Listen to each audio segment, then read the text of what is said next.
Hello, it's the Crap Goth, and my name is Pixie, and welcome to my podcast of absolute randomness, where you never really know what I'm going to talk about because I quite frankly waffle a load of bollocks most of the time. So recently I've been going through a lot of really, really horrible, awful shit, basically. But today is actually my little boy's 13th birthday. He officially became a teenager today, and most people would be really happy and be super excited and watching their child open their presents. But I lost my little boy last year, so it's a very, very hard birthday. And again, it doesn't get any easier.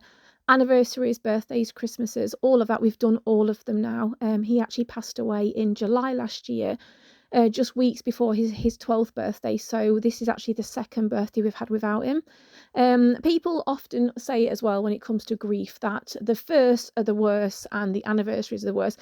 And the first can be like really, really horrendous, but I don't think that's the worst part of it. I think everyday life is absolutely awful. You know, it's not always the big stuff like Christmas and birthdays, although they are hard.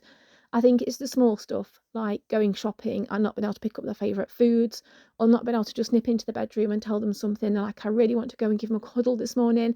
I actually sat this morning in my bedroom in my pajamas. I had this big massive plan for today. Well, not really a plan because plans always go to shit. We had an idea for today that by 11 o'clock I would be by his graveside reading out his cards for his YouTube channel, because he's also a YouTuber. Kraken the Box, that's Kraken, Kraken the Box. I still keep on his YouTube channel for him. People still send things from all over the world, so I'll keep that going. So I've got 2 YouTube channels at the moment. So yeah, so this big idea was that I was going to get dressed, I was going to put some makeup on, make an effort, go to the cemetery and set up a little tripod with a golf umbrella because it's pissing it down with rain, of course it is. Read out the cards that people have sent him from across the world, because people are incredible and amazing and supportive. And then I was going to come home and do this big unboxing video for him because he's got the biggest pile of presents from Amazon. Like, it's like a fucking Amazon depot in our house, which is absolutely incredible. It still floors me whenever I get parcels with his name on it. It just makes me like, oh my gosh, it's so emotional. Um, and then later on, we're going to go out for a meal and do all this stuff, and it's going to be brilliant. And in reality, I have sat in my bed and I have cried. And I was like, I can't face the world. I don't want to go out. It's already gone 11 o'clock in the morning. I am sat on my bedroom floor in my pajamas, not dressed, not got pants on, not brushed my teeth, not had breakfast, nothing at all, because I can't face the world today. So I'm going to have to like put my big girl pants on and just actually get out there and actually start doing stuff for Kori, because at the end of the day, he would be literally yelling at me going, it's my birthday, mum, get off your fat lard arse and do something for me. Like, he would tell me off proper, honestly. He was just so feisty and lovely. um but yeah, it's like one of these things where it's mental health related again. It's just really, really difficult. And I've just not long come out of hospital after having incredibly horrendous chest pains, which we still haven't got to the bottom of. I think I've got broken heart syndrome. I've been told by so many people around the world they also think I've got broken heart syndrome. But unfortunately, because I'm a mental health sufferer, as soon as my medical notes ping up on the little computer screen, people look at them and go, oh my God, she's schizophrenic. That means it's all in her head. So kind of I wasn't taken seriously. I have actually just been for an echocardiogram, which is a scan on my heart, a bit like a baby scan, but on my heart and my throat and all that kind of stuff. And they said, luckily, they couldn't see any damage to my heart. But ideally, with broken heart syndrome, if you're going to go into hospital with suspected broken heart syndrome, you tell them. They would usually send you to the cardiology department to have this scan done on the same day, because it can't be detected a week later, which is exactly what they've just done with me. So we still don't know if that's what I'm suffering from. But yeah, basically, this is just a little bit of a happy birthday, Kori. You're amazing wherever you are. And the fact that people say they never leave you and they're always by your side. And I am a very, very spiritual person. Like, I do believe in ghosts. Like, genuinely, on my YouTube channel coming up, literally around Halloween time, there's going to be ghost walks and not seances as such, but that kind of stuff. Those kind of videos are going to be going up on my YouTube channel, which is the Crap Goth. Again, if you're not subscribed, jump over there, hit that subscribe button, because that really, really helps me as well. Um, I'm a very spiritual person. I do believe in signs. I have had signs which I believe are from Kori. Not all this white feather and rainbow shit, because that is just not his style at all. Like, literally, Kori knew that he was going to pass away. He had 2 heart transplants, and He knew he was in palliative care. We spoke about it very, very openly on both YouTube channels because he wanted to advocate for other kids and kind of like be a beacon of hope and light. And, we wanted to be honest. So my YouTube videos and Kori's are not sugar-coated at all. We were very, very raw. Some of them are very hard to watch.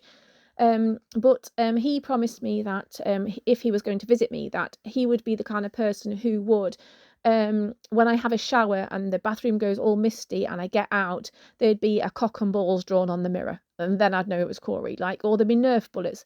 And randomly, I do find Nerf bullets dotted around the house because he used to nerf me up the arse all the fucking time on the videos. I'd bend over, I'd go to reach for the button to stop recording, and I'd get a Nerf bullet up my arse and quite openly swear on camera because it really frigging hurt. But that's just a relationship we had. And I think it's really hard. Obviously today like I said, it's his 13th birthday, and it's really hard to try and stay positive when all I want to do is curl up in a corner and bloody cry because my little boy isn't here. And people can say he's with me and he'll never leave me and all that kind of stuff. And it probably is true on some level, but I can't physically see him. I can't physically touch him. I can't cuddle him. I can't do anything. I can go into his bedroom and talk to his teddy bears and talk to his bed that's made, and I still haven't washed his bed cover since he passed away last year. And I can buy presents. I bought him presents. I bought him a card. I bought him a cake and all that kind of stuff. We're going to celebrate him every year. We're going to age him every year as well. So he's not forever 11. He passed at 11, but he's 13 today. But I just think there's so much pressure on people, especially YouTubers, to kind of keep up this whole pretense of the fact that everything's great, everything's fine, when in actual fact it's absolutely shit. So what I've done this time is I have been asking people from all around the world, which is something similar that I did to his anniversary video, which is called A Year at Sea. Been asking people to send in little birthday messages, and they've been coming in thick and fast from all across the world. So I'll be sitting and editing all night tonight to keep myself busy for something for his channel, which is really good. But yeah, just basically, this is just a really quick podcast, really, just to say, something. If you've got these things that you've set, the goals you've set yourself, it's okay to break them. It's okay to not do it. Like I said, I had got this very, very definitive timeline of things I was going to do today. I was going to be dressed by now, I was be at the cemetery by now, reading his cards out, and I'm not doing it. I'm sat on my bedroom floor, just looking like absolute shit, still in my pajamas, trying not to cry and everything. So yeah, whatever goal it is, whatever you're setting yourself, it doesn't matter if it's a birthday or if it's a job interview or if it's even going to the shop to get some fucking bread. If you feel that you can't do it, don't be hard on yourself. I punish myself far too much, and I think that's probably not helping my physical health either.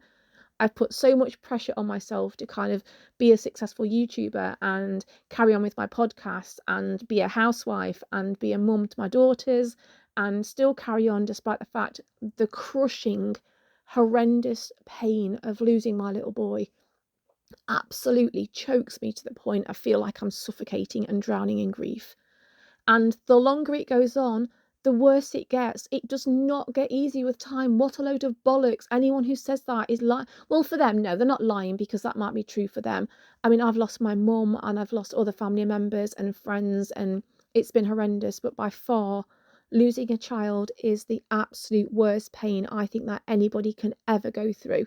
And this is from my personal experience and from talking to parents who have also lost their children as well. Kori having a heart condition, we've grown up around hospitals for many years, seen lots of children pass away, been in touch with a lot of families, so this seems to be the case worldwide. It doesn't matter how many years pass either, the pain is still really, really raw. Two things which stood out to me in the past week though, which I thought were lovely, was a lot of people obviously they refer to Kori passing away and they say that every day that passes I'm a step closer to being with him, which is kind of a fucking depressive thought because I really don't want to die, but of course I want to be with him again and see him again, and if there's an afterlife of course I want to be with him. But two people actually explained things, and one person said they called Kori being obviously a way of saying he's run ahead. And I think that was a lovely analogy of the fact that he's passed away, but he's just run ahead. He's just waiting for me, which I thought was lovely. And another thing I got from a group on Facebook, which is called, I think it's called Helping Parents Heal or Helping Hearts Heal. I can't remember which one. Somebody had written and saying that basically grief is like a rock, this gigantic, ridiculously heavy rock that's in a river. It's probably like a river of grief. Like, the pain is never going to go away, the grief is never going to go away. But at the start, this rock is jagged and full of like really sharp edges. But over time, the water, the gentleness of the water kind of erodes those edges away. So although the pain of this rock, the grief is still there, the edges are not quite so raw. So over time, it's not as bad. Like, you learn to live with it. It's always going to be there. It's always going to be this huge factor in your life. It's always going to be massive, but the sharp edges will eventually kind of erode away. And I thought that was a really, really beautiful way of describing it. And I'm just waiting for my sharp edges to go, because they haven't. They are very, very much going to cut everybody and anybody who touches them. So yeah, this is basically a quick podcast. I'm going to go now. So a massive, happy, heavenly 13th birthday to my beautiful Captain Kori from Kraken the Box. I absolutely love you, my sweetheart. And for all those people who are listening and who put pressure on themselves to do things, just don't do it. Don't do what I'm doing, because it will make you ill, just the same as it's making me. Thank you all for listening.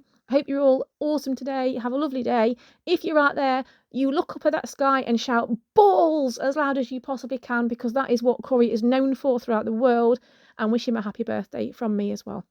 Thank you for listening. This has been The Crap Goth, and please do pop over to my YouTube channel, The Crap Goth, as well, and hit that little subscribe button for me when I can speak, because that really helps me fulfill Kori's final wish of getting me to 100,000 subscribers, which is awesome. Thank you very much, and I shall speak to you all soon. See you later, and take care of yourselves, okay? Be kind.